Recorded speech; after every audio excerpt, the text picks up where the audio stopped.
గ్రామీణ ప్రాంత అభివృద్ధికి ప్రభుత్వాల సహకారం, తోడ్పాటు, కృషి ఉంటే మరింత వేగంగా మనకు వస్తుంది. ఆ ఆలోచనతో పివి గారు అమెరికా వచ్చినప్పుడు 2 రోజులు మా దగ్గర ఉన్నారు. నేను అక్కడ తిప్పాను ఆ స్ఫూర్తి. తర్వాత రాజకీయాలలో మొదటి నుంచి కూడా స్వాతంత్రం వచ్చిన మొదటి రోజుల్లో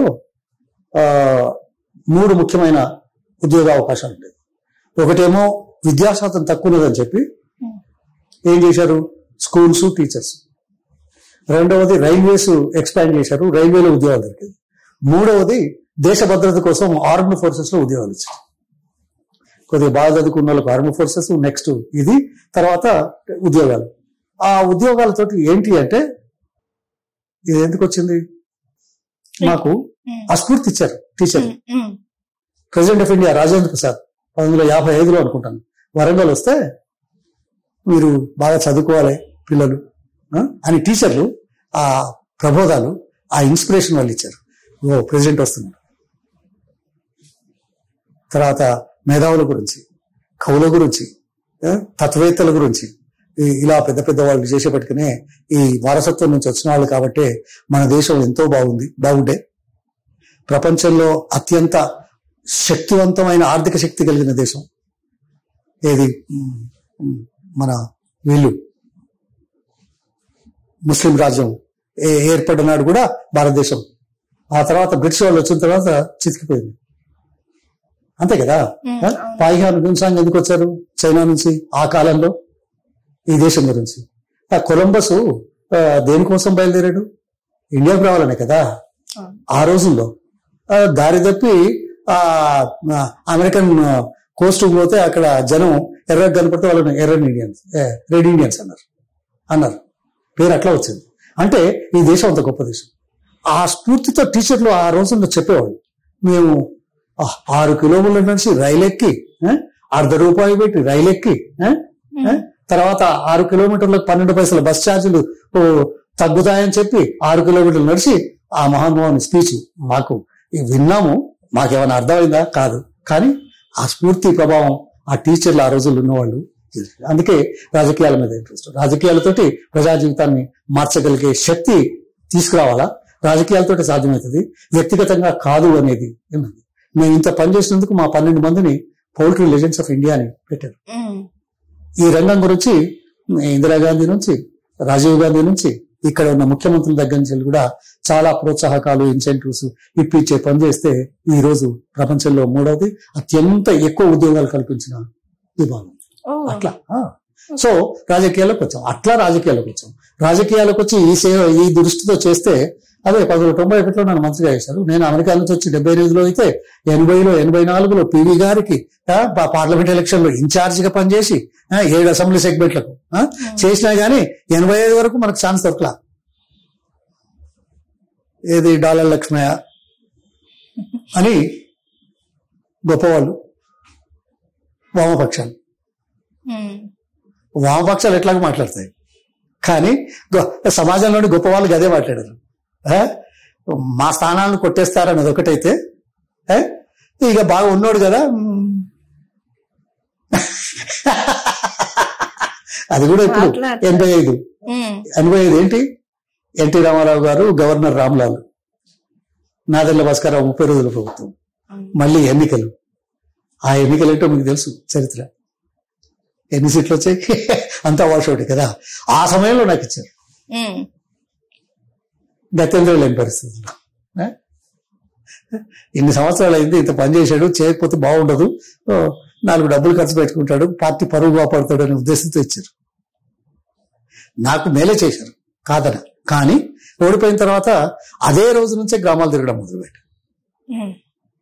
అలాంటి పరిస్థితులు ఇంకెవరైనా చేశారో లేదో మీకు తెలుస్తాయి, మాకేం తెలియదు. చెప్తున్నాను. 89లో అరే మొదటి రోజు నుంచి కూడా తిరుగుతున్నాడు కదా, ఉంది ఈయనైతేనే గెలుస్తాడని ఇచ్చారు. పార్టీకి లాభం జరిగే ఉద్దేశంతో వ్యక్తులు పనిచేస్తున్నప్పుడు ఆ వ్యక్తులను గుర్తించడం పార్టీల కనీస బాధ్యత. అది పురాణ రోజుల్లో. ఈ రోజుల్లో అది పోయింది. అలా రాజకీయాల్లోకి వచ్చాం. 91లో ఆనాటి ముఖ్యమంత్రి నన్ను మంత్రిగా తీసుకున్నారు. ఏదో ఇదంతా ఉంటే మొదలు ఏదేదో అనుకుంటే మొదటిసారి ఇవన్నీ పెద్ద పెద్ద ఎందుకు అని చెప్పేసి చేపల మంత్రి అని చేపల ఫీల్డ్ ఇచ్చారు. అందరు గేల్ చేసేవాళ్ళు. లక్ష్మణగాడు అన్న బాపతోళ్ళు, లక్ష్మయ్య అన్న బాపతోళ్ళు, లక్ష్మణ అనకముందు అన్నోళ్ళు చేపల మంత్రిగా అదే ఫిషరీస్ మినిస్టర్ ఇస్తే చేపల మంత్రి అంటే మనోడు చేపల మంత్రి అంటే ఎంత తక్కువ చూపచ్చు. దిస్ ఇస్ లైక్ లక్ష్మణగాడు. అయినా భరించాం. కానీ ఈ దేశ చరిత్రలో ఫిషరీస్ లో విప్లవాత్మకమైన మార్పులు తీసుకొచ్చి మొదటిసారిగా ప్రాన్ హ్యాచరీస్, అది కూడా వరల్డ్ బ్యాంక్ లోతో తీసుకొచ్చిన వాళ్ళు. వరల్డ్ బ్యాంక్ పోయి 4 ప్రాన్ హ్యాచరీస్, అప్పుడప్పుడే పెద్ద ఎత్తున ప్రాన్ కల్చర్ మొదలైంది. ఇది ఉన్నాయి కదా మనకు ఆంధ్ర కోస్టల్ ప్రాంతం అంతా. సో 4 తీసుకొచ్చాం వరల్డ్ బ్యాంక్ లో. Can anybody imagine for fisheries world bank లో? Has anybody thought about it earlier or has anybody thought about after me? వాళ్ళు hardly lowest percentage of interest ఆ రోజుల్లో. ఈ గ్రూపులు ఎస్ఎస్జి గ్రూప్స్, పివి గారు వచ్చిన తర్వాత ఎస్ఎస్జి గ్రూప్స్ అంతకుముందే ఒక ఆలోచనకు వచ్చింది కాంగ్రెస్ పార్టీ అప్పుడు మహిళా సంఘాలు ఏర్పాటు చేయాలని. అప్పుడప్పుడే మొదలవుతుంది. ఫిషరీస్ లో పాపం మహిళలు చాలా ఇబ్బంది పడేవారు. తీర ప్రాంతాలలో పొద్దున ఊళ్ళో ఉన్న పెద్ద మనుషుల దగ్గరికి వెళ్ళి 100 రూపాయలు అడుక్కొని ఆ తీర ప్రాంతం శ్రీశోడికి పోయి ఆ చేపల ఉంటది కదా అది అందులో నుంచి వీళ్ళ బుట్టలు వేసుకొని బుట్ట నింపుకొని ఆ బుట్టతోటి వచ్చి గ్రామంలోని బజార్లు తిరిగి వాడలు తిరిగి చేపలు అమ్ముకున్నారు. అమ్ముకొని సాయంకాలం వరకు మళ్ళీ పోయి 100కు ఇంకో 20 రూపాయల అదనం లేకుంటే 10 రూపాయల అదనం. అంటే 100 రూపాయలకు 20 నుంచి 10 రూపాయలు ఒక్క రోజుకే ఇచ్చేటువంటి పరిస్థితులు మహిళలు అనుభవిస్తూ ఉంటే ఇది మంచిది కాదు. మహిళా గ్రూపులు 48 మహిళా సంఘాలు ఏర్పాటు చేసి 10 మందికి 2000 చొప్పున ప్రభుత్వ పరంగా అప్పులు ఇప్పించి సంవత్సరానికి ఇంట్రెస్ట్ ఎంత ఉంటుంది? గవర్నమెంట్ అయితే 2000 గ్రూప్ కాయ మనిషికి 200 వస్తుంది. నువ్వు 1% అయినా కానీ ఎంత? 12 రూపాయలు సంవత్సరానికి. నెలకు రూపాయి, రోజుకి ఎంత అవుతుంది? 30 తోటి ఇది చేస్తే 3 పైసలు, అంతేనా? 3.5 పైసలు. 3.5 పైసలు ఎక్కడ? 10 రూపాయలు 20 రూపాయలు ఎక్కడ? ఎవరి రక్తాన్ని తాగినారు? డబ్బులు ఉన్న వాళ్ళు